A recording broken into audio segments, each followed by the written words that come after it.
ہم کچھ بات کریں گے نیوز بریک سے پہلے. مانور کافی خوش تھیں کہ اور ہم بھی خوش ہیں, سب خوش ہیں. پاکستان ہاکی ٹیم فائنل کے لیے پہنچ چکی ہے, فائنل کے لیے کوالیفائی کر چکی ہے 10 پوائنٹس کے ساتھ.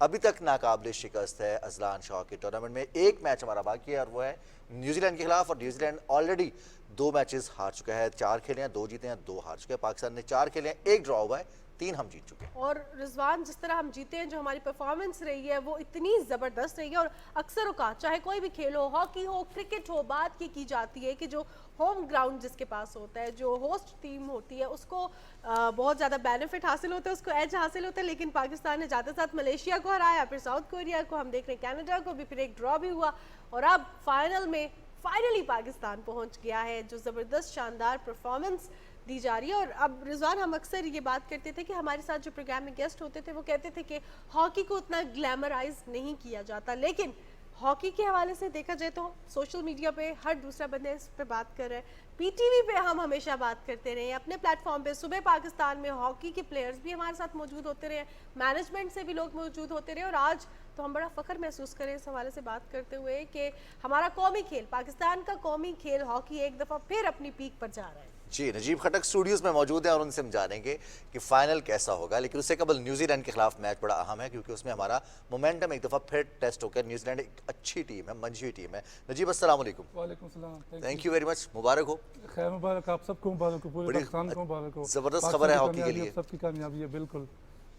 تو نجیب یہ بتائیے گا کہ ابھی تک کی جو پاکستان کی پرفارمنس دیکھی, ہمیں تو بہت فخر ہوتا ہے بات کرتے ہوئے کہ پاکستان نے کیا زبردست پرفارم کیا, اور ہوتا یہ ہے کہ اکثر بلیم کیا جاتا ہے پاکستانی کھلاڑیوں کو کہ ایک میچ جیت گئے تو اوور کانفیڈنٹ ہو گئے, کہیں اوور کانفیڈنٹ نظر نہیں آئے, بلکہ دوسرے میچ میں ایک اچھے طریقے سے دوبارہ سے ایک نئی اسپرٹ کے ساتھ سامنے آئے. آپ بینگ این ایکسپرٹ کیسے دیکھتے ہیں پرفارمنس؟ جی بالکل, بہت خوشائند بات ہے. پاکستان 13 سال بعد فائنل میں پہنچا ہے, اور 13 سال بعد لڑکے جنہوں نے پرفارم کیا, بہت خوشی کی بات ہے پورے ملک کے لیے, پورے پاکستان کے لیے. جو ہاکی لیورز ہیں ان کے لیے, اسپیشلی جو پلیئرز ہیں وہ بہت خوش ہیں. جیسے آپ نے فرمایا کہ میڈیا پی ٹی وی ان کو سپورٹ کر رہا ہے, بلکہ آج کل تو ہم سوشل میڈیا پہ دیکھتے ہیں, ہر پیج, ہر پلیٹ فارم پہ لوگ ان کو اپریشیٹ کر رہے ہیں. لوگ بچوں کا جو گلہ شکوہ تھا کہ کرکٹ والوں کو سپورٹ کرتے ہیں, ہمیں نہیں اٹھاتے, اب تو تقریباً آلموسٹ جو ہمارے پاکستان کے کیپٹن ہے اس کو بھی ہر پلیئر پاکستانی جانتا ہے کہ پاکستان کے کیپٹن اماد بٹ ہے. تو یہ بھی بڑی خوشائند بات ہے کہ پلیئر جو ہیں وہ رول ماڈل ہوں گے, اس کو دنیا پہچانے گی, پاکستان کا ہر بچہ پہچانے گا تو ہاکی وہاں سے اٹھے گی, ہر بچہ پھر ہاکی اٹھائے گا. جب پتہ چلے گا کہ سہیل عباس کا الٹرنیٹ, ہمارے پاس سفیان خان موجود ہے, ابوبکر محمود موجود ہے, جو ان کی طرف پلینٹی کارنر لگاتے ہیں, تو ان کو دیکھ کے بچے اور بھی موٹیویٹ ہوں گے. عبداللہ اشتیاق گول کیپر, اس کو دیکھیں گے کہ ہمیں تو منصور کی یاد آئی کہ عبداللہ اشتیاق نے جس طرح ملیشیا کے خلاف گول بجائے, اسپیشلی جاپان سے جو میچ تھا تو اس نے بہت اچھی outstanding performance, man of the match بھی آئے. تو ایسے پلیئر دیکھیں گے تو ان کو, حنان شاہد کو دیکھیں گے تو لوگ کہیں گے شہباز سینئر ہمارے پاس آ گیا. تو یہی رول ماڈل ہے. بچوں کا یہ شکوہ تھا کہ ہمیں اپریسیشن نہیں ملتی, اب تو اپریسیشن ہی بہت مل رہی ہے. 13 سال بعد پرفارمنس بھی آ گئی. بس ہمیں انشاءاللہ اس کو اب تسلسل, اس میں کنسسٹنسی لانی ہے. جب تک تسلسل نہیں ہوگا ہم پرفارم نہیں کرتے. ودن 1 month, ودن 20 days آپ ہم کہتے ہیں کہ ٹیم پرفارم کرے, ایسے پرفارمنس نہیں آتی. جب تھرو آؤٹ آپ ہول ایئر کوئی کیلنڈر ایئر بناتے ہیں کہ یہی ہمارا اسکیجول ہے, یہ مہینے آف سیشن ہے, ٹرانزیشن پیریڈ, اس میں آپ نے کیا کرنا ہے, کمپٹیشن پیریڈ میں کیا کرنا ہے, پری کمپٹیشن پیریڈ میں کیا کرنا ہے, اور جو مائکرو میزو سائیکل اس کو آپ نے کیسے مینٹین کرنا ہے. تو یہ تھرو آؤٹ ہول ایئر آپ کا ایک کیلنڈر ہوتا ہے. جو فارنر پلیئرز ہیں وہ اسی ایک کیلنڈر ایئر کو فالو کرتے ہیں کہ کون سے ایونٹ میں, کون سے منتھ آپ کا نیشنل چیمپئن شپ آ رہا ہے, پھر ریسٹ ڈیز کتنی ہے, پھر آپ کا نیشنل کیمپ کب سے سٹارٹ ہو رہا ہے, پھر آپ کا جو نیکسٹ ایونٹ ہے ایشیا کپ یا ایشین گیمز وہ کب آ رہے ہیں. تو اس طرح ایک اسکیجول بناتا ہے, تو کھلاڑی اس کو دیکھ کے اپنا ایک اسکیجول بناتے ہیں. تو ہمیں تسلسل لانا چاہیے. نجیب, ہم دیکھتے ہیں کہ ابھی بھی بہت سارے لوگ تنقید کرتے ہیں ہماری ہاکی ٹیم پہ. ہم جیتتے ہیں تو بھی تنقید کرتے ہیں, ہارتے ہیں تو بھی تنقید کرتے ہیں کہ جی اذلان شاہ ہاکی ٹورنامنٹ میں ٹیمز فل اسٹرینتھ ٹیمز نہیں ہیں, یا وہ ان کی ہاکیاں چھوٹی ہیں, یا وہ کم بھاگتے ہیں, یا ان کو پاکستان نے پریشرائز کیا تھا کہ آپ اپنی وہ ٹیم بھیجیں جو فل اسٹرینتھ نہیں ہے. تو کیسے یہ لوگوں کو کون سمجھائے گا؟ ہمارے ہاکی پلیئر سمجھائیں گے کہ ہم ہاکی سے جواب دے رہے ہیں, ہم کھیل کے جواب دے رہے ہیں, جیت رہے ہیں, اب تو خوش ہو جائیں. جی بالکل، آپ وہاں پہ گلے شکوے کرتے جہاں پہ آپ نے کچھ انویسٹ کیا ہو یا آپ نے بہت زیادہ پیسے لگائے یا آپ نے بہت ٹائم دیا ہو. ہم نے ان کے اوپر انویسٹمنٹ کیا کی ہے. بیچارے بچے اپنے اپنے پیسوں پہ جا کے جب فارن ٹور پہ جاتے ہیں اپنے پیسے وہ ڈالر میں چینج کرتے ہیں, اپنے انڈیویجول پیسوں پہ شاپنگ کرتے ہیں. بیچاروں کو ڈیلی الاؤنس ابھی تک نہیں ملے. اپنے یہ ان بچوں کی بہت بڑی ہمت ہے کہ یہ کھیل رہے ہیں, حالانکہ ان سب کو جو فرانس, جرمنی, انگلینڈ, ان ملکوں سے ان کو ایٹ لیسٹ ان کے پاس لیگ کھیلنے کی آفرز ہیں, جو ان کی جو بی سی ڈویژن ہے اس میں ایٹ لیسٹ کھیلنے کی آفر تو ہے. یہ پھر بھی پاکستان کو پریفر کر رہے ہیں. تو ان بچوں کو موٹیویٹ کیا جائے. بہت اچھی پرفارمنس ہے. جب آپ جیتے ہیں نا تو آپ کو موٹیویشن لیول جو بہت اپ ہوتا ہے. جب آپ ہارتے ہیں مسلسل تو آپ ڈی موٹیویٹ ہوتے ہیں, پھر آپ کا دل ہی نہیں کرتا. تو یہ جب جیت ہے نا, اس کے پیچھے پاکستان میں بہت سارے پلیئر آج سے کل سے ہاکی کھیلنا شروع کریں گے. بہت اسکول کالجز کے پرنسپل جو ہیں, وی سی یونیورسٹیز کے, وہ دیکھ کے اپنی ہاکی کی ٹیم تشکیل دیں گے. تو ان کو دیکھ کے ہماری کچھ ٹیمیں تو پاکستان میں ڈیولپ ہوگی. ڈپارٹمنٹس دوبارہ سے فعال ہو رہے ہیں. ایگزیکٹلی, جب ڈپارٹمنٹ بحال ہوں گے تو ہر کھلاڑی دوبارہ ہاکی کھیلنے کے قابل ہوگی. وہ کہیں گے مجھے جاب آگے ملے گی. جب جاب کچھ اٹریکشن نظر آئے گی تو بچے کھیلیں گے. لیکن اس کے ساتھ ساتھ میں بتاتا چلوں, میں نے پہلے ہی بتایا کہ کھلاڑیوں کو صرف جاب پہ نہیں فوکس کرنا چاہیے. اپنی جو پروفیشنلزم ہے, اپنی جو ایجوکیشن ہے, جو پروفیشنل اسٹڈی ہے, اس کو بھی ساتھ ساتھ لے کے چلنا چاہیے. ہم کہتے ہیں کہ ہمیں جاب مل جائے, اس کے بعد بس ہم لائف ٹائم اسی پہ چلتے رہیں. جو دنیا میں پلیئرز ہیں, آئرلینڈ کے جو ڈیولپ کنٹریز ہیں, ان کے پلیئرز انجینئر بھی ہیں, ڈاکٹرز بھی ہیں, پروفیشنل بھی ہیں, ساتھ اسٹڈی بھی کرتے ہیں, اپنی فٹنس ہیلتھ کے لیے, انجوائمنٹ کے لیے اسپورٹس بھی کرتے ہیں. تو جب آپ پڑھتے بھی ہیں اور ساتھ کھیلتے ہوئے تو آپ کا جو مینٹل پاور ہے بہت زیادہ آپ ہوتا ہے. آپ فرسٹریشن میں نہیں آتے ہیں کہ یار بس میں نے, اگر آپ صرف پلیئر ہیں جو جاب ہاکی پہ ڈیپینڈ کر رہے ہیں یا کرکٹ پہ, تو آپ اگر آؤٹ ہوتے ہیں یا آپ کی پرفارمنس میں, تو آپ ڈپریشن میں جاتے ہیں کہ یار اگر میں نے اچھا نہیں کیا مجھے جاب سے نکال دیں گے. تو آپ کے پاس اگر آپ اسٹڈی بھی کر رہے ہیں تو آپ کے پاس دو لائن ہے. اگر آپ یہاں پہ نہیں پرفارم کرتے تو آپ کے پاس جاب ہے, پروفیشنلزم ہے, کسی جگہ پہ آپ جاب کر لیں گے. اور کانفیڈنس لیول ڈیفرنٹ ہوتا ہے پھر. جی ڈفرینس ہوتا ہے. تو یہ بہت خوشائند بات ہے. پاکستان کی ٹیم اس ٹائم بہت اچھا پرفارم کر رہی ہے. اللہ نظر بد سے بچائے. نیوزی لینڈ کی ٹیم بہت اچھی ٹیم ہے. نیوزی لینڈ کے ساتھ ان کا جو میری سے جشن ہے, جو مجھے میری سمجھ میں بات آتی ہے, فائنل میں تو یہ پہنچ گئے. اب ان کو اس میچ کو فائنل کی تیاری کرنی چاہیے. ان کو ایکسپیریمنٹل بیس کے ہم ڈفرینٹ فارمیشن پہ ڈفرینٹ پلیئرس کو آزمانا چاہیے کہ ہم فائنل میں کس طرح ہم ون کر سکتے ہیں. اگر ہم یہ ون کرتے تو ہم نے لاسٹ ٹائم 2001 میں اس کو ون کیا تھا, 22-23 سال بعد ہم اس کو اگین ون کریں گے. تو یہ بہت بڑی اچیومنٹ ہے ہمارے لیے. جہاں آپ نے کہا مورال ڈاؤن ہو جاتا ہے جب ہم جیتتے نہیں ہیں, اس کے ساتھ ساتھ اس چیز پہ بھی مورال ڈاؤن ہوتا ہے جب کرٹیسزم ہو رہا ہو. جس طرح رضوان نے بات کی, ہاکی چھوٹی ہے, اس طرح کی باتیں کی جا رہی ہیں. اوبیسلی جب آپ پڑھ رہے ہوتے ہیں اپنے بارے میں, چاہے ہاکی ہو, کرکٹ ہو, کوئی بھی پلیئر جب یہ پروپیگنڈا دیکھ رہا ہوتا ہے اپنی ٹیم کی ایفرٹس کو جیتنے کے باوجود, پھر تو وہ کہتے ہیں کہ ہم کیا ایفرٹ کر رہے ہیں اور عوام کیا بات کر رہی ہے. اسی طرح بہت زیادہ ضروری ہے, آپ نے جس طرح بات کی ہے حوصلہ افزائی. حوصلہ افزائی اب لیگ سے بھی آتی ہے, ٹریننگ سے بھی آتی ہے, اور شاید اس چیز سے بھی آتی ہے کہ ایک تو ہوتے ہیں پالیسی میکرز, ایک ہوتے ہیں انڈیویجول لیول پہ ہم کیا کر سکتے ہیں.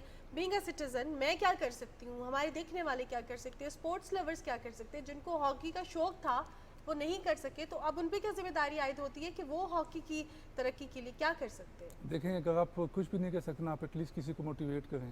یہ ہمارا دین بھی کہتا ہے کہ آپ ہمیشہ آپ جو گمان ہے اچھا رکھیں, آپ لوگوں کو سپورٹ کریں, آپ نیک خواہشات رکھیں. ٹھیک ہے, ہم بچوں کے نیک خواہشات رکھیں. وہاں پہ اتنے ہمیں بیشتر لوگوں کو پتہ ہے کہ یہ جس حالات میں گئے, جس طرح ان ٹائم پہ ٹکٹیں ملیں, اسپانسرز ملیں, یہ بیچارے مشکل. اگر یہ نہ جاتے تو پاکستان کی بہت بڑی انسلٹ ہوتی. مے بھی ہم بین بھی ہوتے, مے بھی ہمیں فائن بھی ادا کرنا پڑتا کہ آپ نے انٹری تو کی, نام آپ کا آ گیا, آپ ان ٹائم پہ ٹیم نہیں بھیجی گئی, تو یہ آپ کی دنیا میں بہت زیادہ آپ کی انسلٹ ہوتی ہے. تو ہم اس سے بچ گئے. لڑکے کھیل رہے ہیں, جو کرٹیسائز کر رہے ہیں وہ ویسے بھی کر رہے ہیں. اگر وہ کرکٹ کا میچ بھی آتے ہیں تو یا کوئی ایسے میچ تو کہتے ہیں یار ان سے میچ آ گئے. جب جیتتے ہیں تو اس کو کوئی نہیں دیکھتے, جب ہارتے ہیں تو آپ کے سارے جو ہے نا وہ اچھائی بھی برائی نظر آتی ہے. یہ تو بہت سے پلیئرز نے بھی پوائنٹ آؤٹ کیا, جب انہیں پریز کیا جاتا ہے وہ کہتے ہیں جب ہم ہارتے ہیں تو تب بھی ہم آپ کی ٹیم ہوتے ہیں, ہم آپ کی ایگزیکٹلی. ہم سب ایک پاکستانی ہیں.